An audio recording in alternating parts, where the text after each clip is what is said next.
você vai ver nesta edição. Curso de capacitação de educadores para o projeto MPT nas escolas em Belo Horizonte. É uma ação de prevenção do trabalho infantil a partir da conscientização da sociedade. Série especial sobre as coordenadorias do MPT. Daremos destaque à CONAET, a coordenadoria que busca erradicar o trabalho escravo. O próprio trabalho forçado, e a restrição da liberdade. E no reality show do Trabalhador, a nossa repórter acompanhou a rotina de trabalho de um cabeleireiro. Amo mexer com cabelo, é a coisa que eu mais adoro. Não sai daí não, o programa de hoje está cheio de novidades. Está no ar o Trabalho Legal, programa do Ministério Público do Trabalho em parceria com a Associação Nacional dos Procuradores do Trabalho. O Trabalho Legal foi até Belo Horizonte acompanhar de perto a oficina de formação do MPT na escola, um projeto do Ministério Público do Trabalho. Quem mostra é a repórter Luana Carvalho.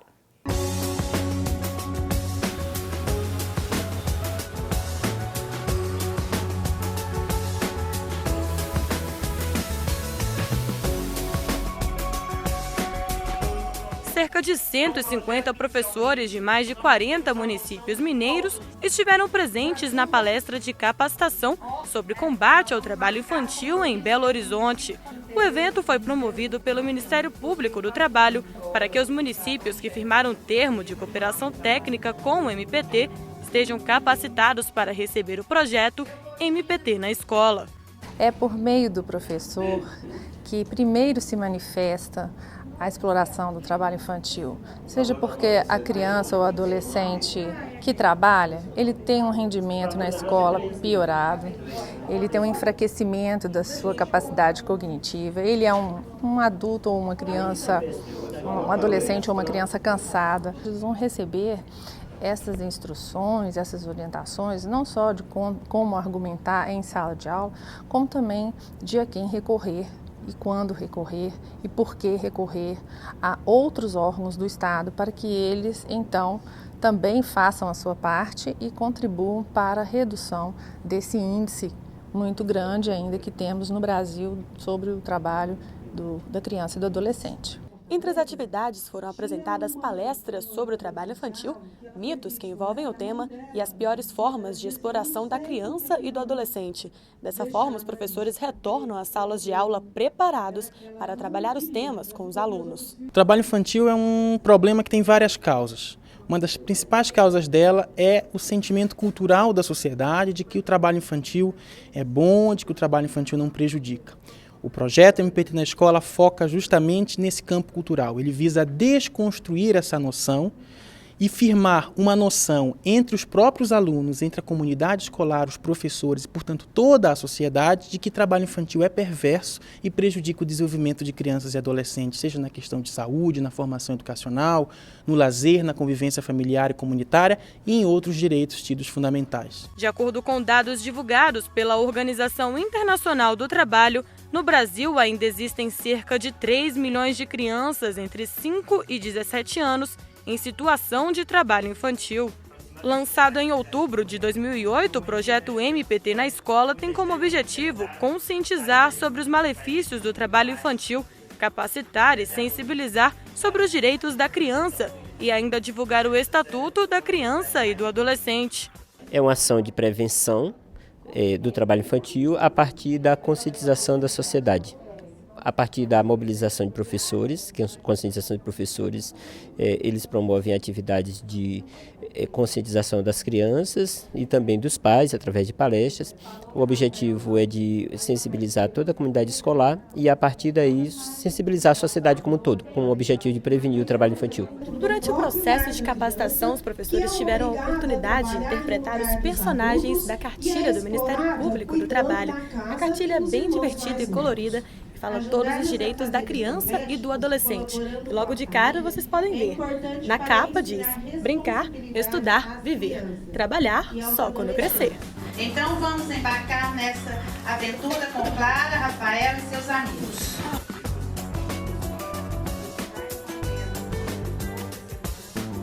E para os educadores que presenciam de perto este tipo de exploração, A capacitação é de extrema importância para que eles consigam ajudar na conscientização da sociedade sobre os malefícios do trabalho infantil. É um programa de sensibilização que a gente tem que fazer, tem que unir toda a área social do município, porque a escola sozinha não dá conta, porque é um trabalho de conscientização com toda a sociedade.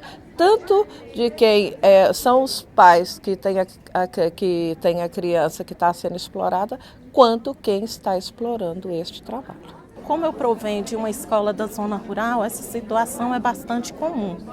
E que o que eu considero grave ainda é que nem sempre as pessoas têm essa consciência. Elas não têm consciência que o trabalho infantil fere a dignidade da criança e atrapalha na educação.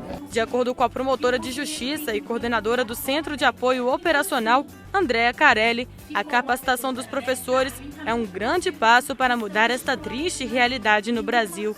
Essa ação com relação aos educadores é assim, uma ótima ideia. Porque de dois lados, né? Assim, os professores são qualificados para difundir essa ideia na comunidade a qual eles pertencem e, além disso, eles podem também detectar no dia a dia da vida escolar os casos de trabalho infantil de seus alunos. Ao final das palestras, todos os professores presentes receberam certificados de capacitação sobre os direitos da criança e do adolescente. Para descontrair, vamos às ruas saber o que os trabalhadores pensam a respeito dos patrões. É o quadro Recado pro Chefe. Chefe, tem dó, né? Aumenta meu salário. Flávia, adoro você. Você é uma chefe muito legal. Olha, o Corinthians ganhou de 4-0 do Flamengo, Fernando. Perdeu.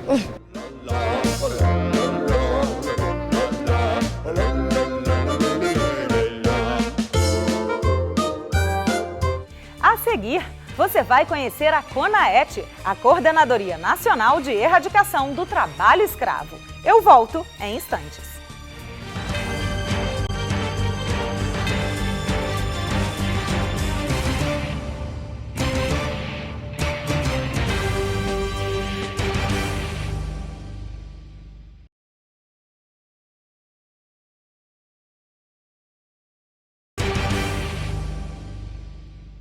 Apesar do Fundo de Garantia por Tempo de Serviço, o FGTS ter sido criado em 1967 pelo governo federal para proteger o trabalhador demitido sem justa causa, até hoje muitas pessoas têm dúvidas sobre o benefício. Quem explica é a repórter Giannini Zambonini. Douglas é mecânico há mais de 5 anos, profissão que já lhe rendeu experiência, além dos direitos reconhecidos como trabalhador. Aos poucos, ele conquista outro sonho, o da casa própria.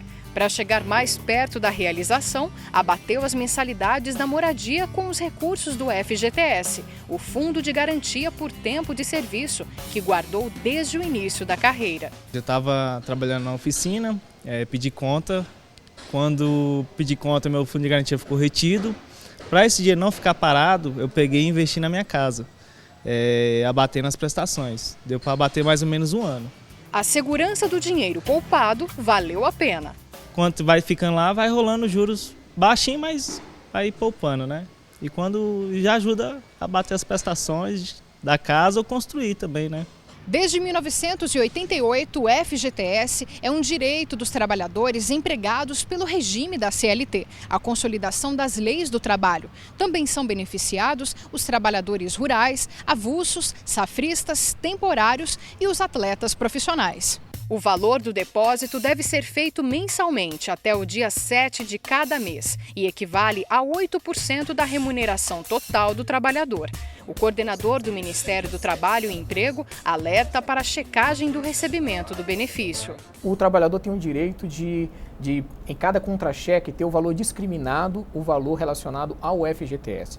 E para saber se esse valor realmente está sendo depositado, o trabalhador ele recebe bimestralmente extratos do seu recolhimento e ele também pode acompanhar online pela internet e também, que é o mecanismo hoje talvez mais ágil, ele pode se cadastrar pela internet sem custo nenhum, cadastrar o seu celular para que ele receba mensagens SMS mensalmente do recolhimento feito pelo empregador, né? Então, é uma forma do trabalhador, o principal fiscal deste direito é o próprio trabalhador. Caso o empregador não esteja cumprindo a exigência, procure uma agência do Ministério do Trabalho e Emprego e denuncie.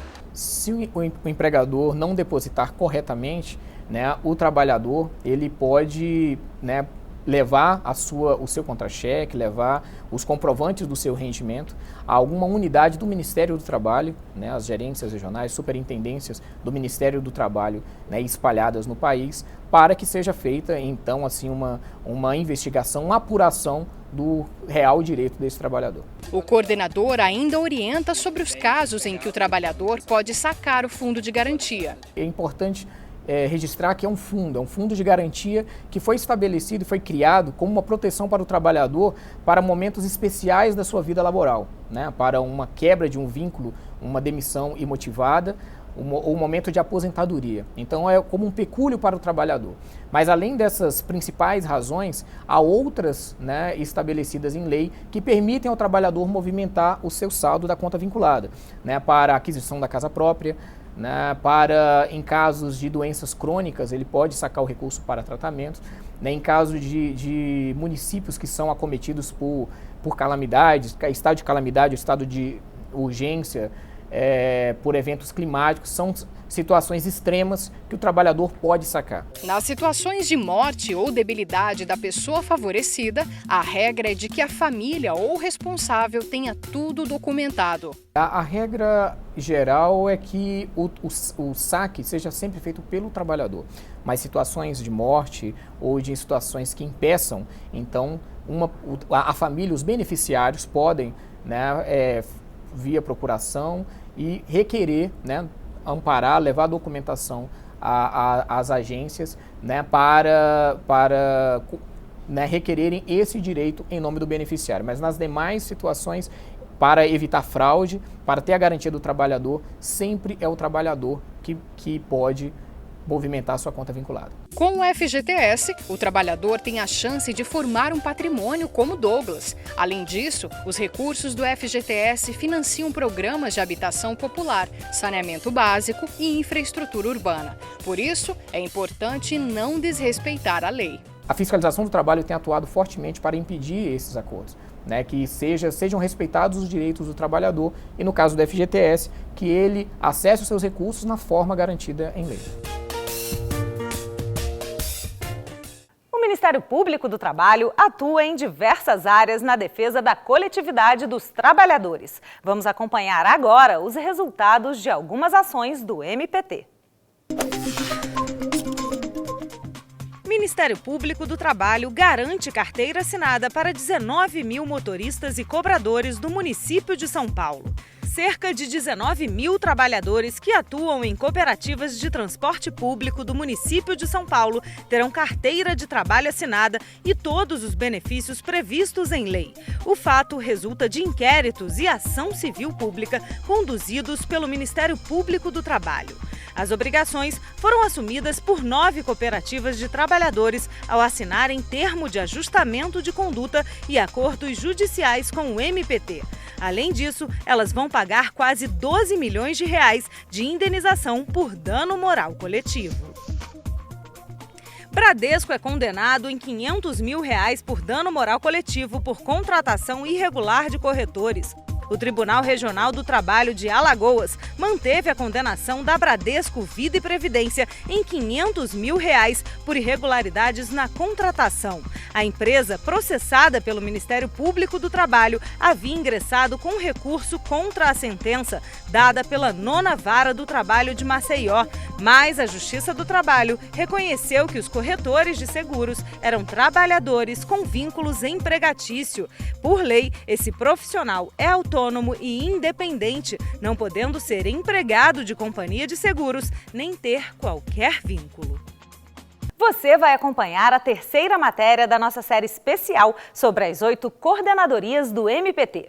Já apresentamos a CODEMAT, a Coordenadoria Nacional de Defesa do Meio Ambiente do Trabalho, e a CORDINFância, que combate a exploração do trabalho da criança e do adolescente. Hoje vamos apresentar a você a CONAET, a Coordenadoria Nacional de Erradicação do Trabalho Escravo. Quando se fala em trabalho escravo, a imagem que vem à cabeça é do passado, mas essa realidade permanece até os dias atuais. A escravidão pode se apresentar de diversas formas: trabalho forçado, jornada exaustiva, condições degradantes e servidão por dívida. Esse é o tipo mais comum, e o trabalhador é obrigado a prestar o serviço sem receber o pagamento, ou então recebe um valor insuficiente para suprir as necessidades, e as relações de trabalho são ilegais. Diante dessas condições, os trabalhadores não conseguem se desvincular do trabalho, e a maioria dessas pessoas é forçada a trabalhar para pagar dívidas inexistentes. E foi para buscar erradicar o trabalho escravo no Brasil que o MPT criou a CONAET, a Coordenadoria Nacional de Erradicação do Trabalho Escravo. A principal atuação da CONAET é investigar situações em que os trabalhadores são submetidos a condições degradantes de trabalho. O nosso foco de atuação é exatamente combater o trabalho escravo, né, que está lá definido pela lei penal, no artigo 149, com todos os 4 elementos, condições degradantes, jornada exaustiva, o próprio trabalho forçado, né, e a restrição da liberdade. A coordenadoria foi criada em 2002 e desde então vem encontrando trabalhadores em situações degradantes, cumprindo jornadas exaustivas de trabalho, abrigados em alojamentos precários e até mesmo consumindo água e alimentação inadequadas. Temos 3 projetos importantíssimos. O primeiro é o projeto da repressão ao trabalho escravo, que é a participação dos membros do Ministério Público do Trabalho, convocados em lista, nas operações do Grupo Móvel ou de forças-tarefas, né? O outro projeto, os outros 2 projetos são de natureza preventiva, que é o Caminhos para a Liberdade, que busca o monitoramento do deslocamento desses trabalhadores, ou seja, da regimentação desses trabalhadores de um local para outro, seja fazendo audiências públicas, orientando esses trabalhadores a não cair na teia, né, no ciclo da exploração, né? E o último projeto é o Resgatando a Cidadania, que busca com os parceiros, né, programas de reinserção do trabalhador que foi resgatado de condições análogas à de escravo. De acordo com dados do Ministério do Trabalho e Emprego, cerca de 44.500 trabalhadores em situação análoga da escravidão foram resgatados em todo o país entre 1995 e maio de 2012, durante ações de fiscalização para a erradicação do trabalho escravo no Brasil. O Grupo Móvel de Fiscalização é formado pelo Ministério Público do Trabalho, Ministério do Trabalho e Emprego e Polícia Federal. Edinaldo, Denis e Edson foram alguns desses trabalhadores resgatados pelo trabalho realizado pela CONAET em parceria com o Ministério do Trabalho e Emprego, e eles revelam como era a situação. O lugar que nós estávamos era barracão de lona, não tinha banco para a pessoa sentar quase, sentava no chão, almoçava sentado de coco no chão. Quando esquenta, o sol esquenta, a lona esquenta, né? Fica bastante quente. Agora é para tomar banho, cozinhar e a água corrente mesmo, de baixo mesmo, da Saizal, que passava beirando o barraco aí. É suja, principalmente durante a chuva. Quando dava uma chuva, virava aquele pózão de barro. É mesmo, que o animal consome, a gente tem consumido a mesma, que não tinha outra solução.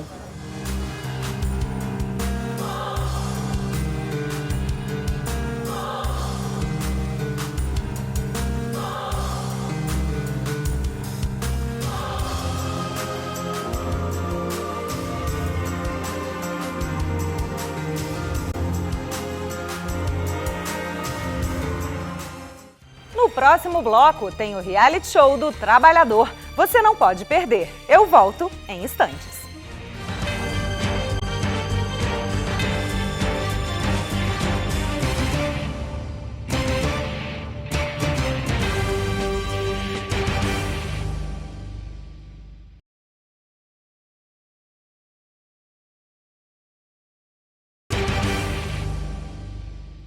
A nossa repórter Luana Carvalho acompanhou o trabalho de um cabeleireiro, até que ela tentou colocar a mão na massa, mas parece que não foi muito bem não. Vamos ver?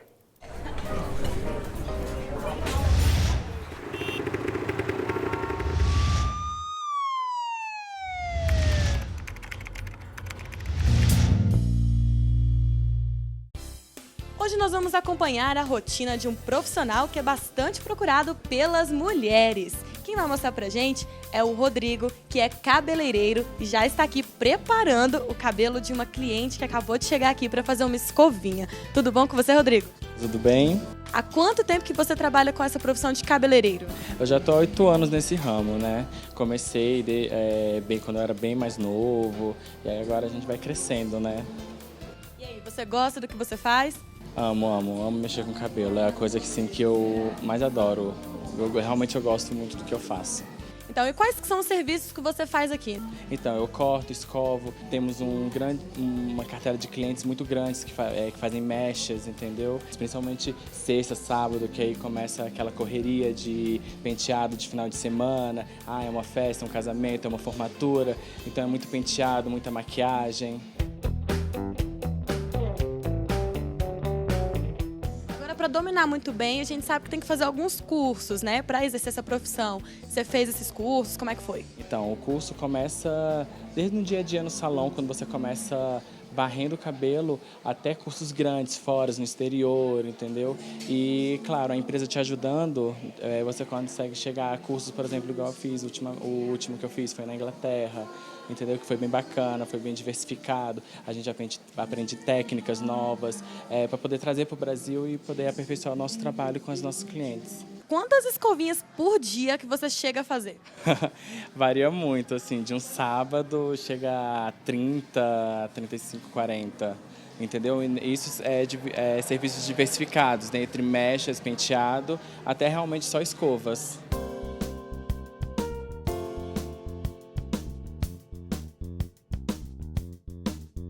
Rodrigo, agora quantas vezes por semana que você trabalha? Qual o dia que você tem para descansar? Atualmente eu tenho descansado só os domingos. Eu trabalho de segunda a sábado e agora só os domingos. A gente sabe que tem uma lei que regulamenta a profissão do cabeleireiro, manicures, né? E essa lei ela foi regulamentada em 2012. O que você achou, enfim, essa profissão ter sido regulamentada? É uma segurança a mais pra gente, né? A gente sabe que agora pode trabalhar tranquilo, tudo isso, e sabe que tem uma lei que nos ampara, que nos protege.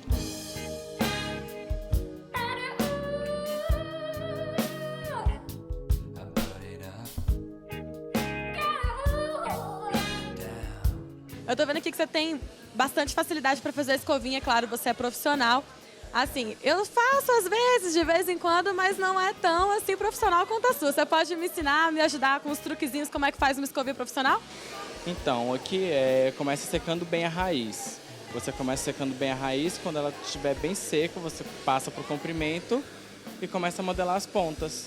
E você me ajuda a fazer uma mechinha aí para ver se eu consigo fazer que nem você? Tudo bem. Então vamos lá, né? Vou tentar fazer que nem você. Aí você trabalha primeiro a raiz. Agora aqui a gente pega essa mechinha que tá molhada, né? Isso. E coloca a escova pra dentro, assim? Coloca a escova por cima. Por cima. Aí trabalha o secador na raiz. Eu vi que você tava fazendo desse jeito assim. Isso. Dá pra não queimar. Aí tem que ficar mais de longe. Isso. Pra você não esquentar o couro cabeludo.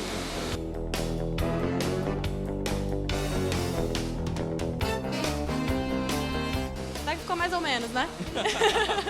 Acho que eu vou deixar essa tarefa para você finalizar, porque aí a cliente vai ficar mais satisfeita, né? Concordo.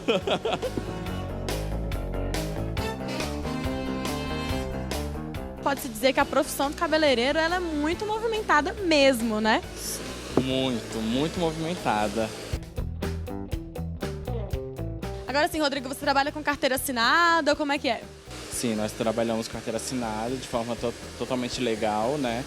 De acordo com as leis trabalhistas. A gente sabe que você mexe com vários clientes, várias pessoas no dia a dia. É importante esterilizar os materiais que você usa? Como é que você faz isso? Então, todos os materiais são 100% esterilizados, né?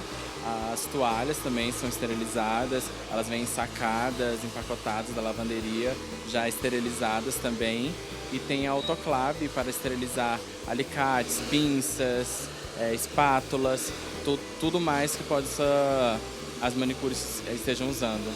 Qual que é a importância disso? Então, você mata todo tipo de bactérias, de germes e o alicate, principalmente, você nunca sabe com quem você está mexendo, com quem você está lidando. Então, você esterilizando, você mata 100% de tudo que possa ter ali, de vários tipos de doenças.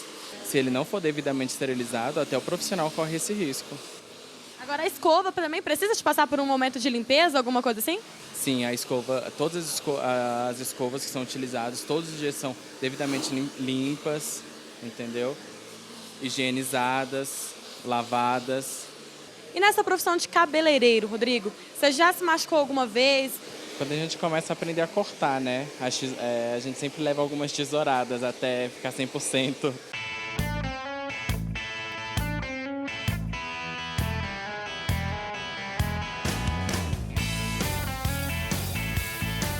Agora que o Rodrigo já mostrou pra gente como é que é o serviço dele, contou como é que é o dia a dia, é a minha vez de ficar bela também. Então eu vou sentar aqui e ele vai cuidar de mim. Vamos lá, Rodrigo? Vamos. Tchau.